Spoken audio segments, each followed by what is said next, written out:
അങ്ങനെ പറഞ്ഞപ്പോ ഒരുപാട് ഓൺലൈൻ കോഴ്സ് എനിക്ക് ഇങ്ങനെ വന്നിട്ടുണ്ടായിരുന്നു. അപ്പൊ ഞാൻ അത്ര വലിയ മൈൻഡൊന്നും കൊടുത്തില്ല. ഒരു 2-3 മാസം എന്റെ പുറകെ നടന്നുണ്ട്. അപ്പൊ ഞാൻ പറഞ്ഞു എനിക്ക് താല്പര്യമില്ല, അതും അറിയാത്തൊരു ഇതുപോലെ തോന്നി. ഞാൻ അറിയേയില്ലായിരുന്നു സീസിനെ കുറിച്ചിട്ടൊന്നും. അറിയാത്ത സ്ഥാപനം ഓൺലൈൻ കോഴ്സ്.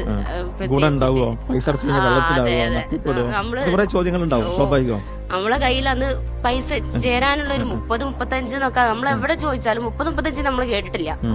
50 അങ്ങനെ കൂടുതലായിട്ടേ കേട്ടിട്ടുള്ളൂ.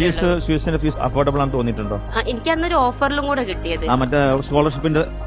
അതെ, അങ്ങനെ കിട്ടിയത്. പൊതുവെ എന്റെ മനസ്സിലുള്ള വരുന്ന ഒരു ടീച്ചർ ആവണം എന്നുള്ളത്. 10-15 വർഷം ഞാൻ അതിന് ഒഴിവാക്കിയിട്ട് ഞാൻ എന്റെ ജീവിത സാഹചര്യങ്ങളൊക്കെ അവസരങ്ങളൊക്കെ ഒഴിവാക്കി വിട്ട്, അല്ലാത്ത എന്താ പറയാ PSC എഴുതിയിട്ട് കിട്ടിയതും അതൊക്കെ ഞാൻ ഒഴിവാക്കി വിട്ടതായിരുന്നു. പിന്നെ ഹസ്ബൻഡിന് തന്നെ തോന്നി ഞാനിങ്ങനെ ഇതായി നിക്കല്ലെന്ന് തോന്നിയപ്പോ മൂപ്പര് ആദ്യമൊന്നും അല്ലായിരുന്നു. പിന്നെ മൂപ്പര് ആദ്യം പറഞ്ഞു ഓൺലൈൻ കോഴ്സ് അല്ലേ, ഇതിന് അത്ര വാല്യൂ ഒന്നും ഉണ്ടാവില്ല. പിന്നെ നമ്മള് ക്യാമ്പ് കാര്യങ്ങള് പഠിച്ചു കഴിഞ്ഞ വാല്യൂ ഉണ്ട് തോന്നിയോ? വാല്യൂ ഉണ്ട് തോന്നി. നമ്മള് അടുക്കളയെന്ന് വരില്ലേ, അത്ര കൊണ്ട് മുമ്പോട്ടെത്തുന്ന ആരും വിചാരിച്ചില്ല. ഇപ്പൊ എല്ലാരും ഫുള്ള് സപ്പോർട്ടാ.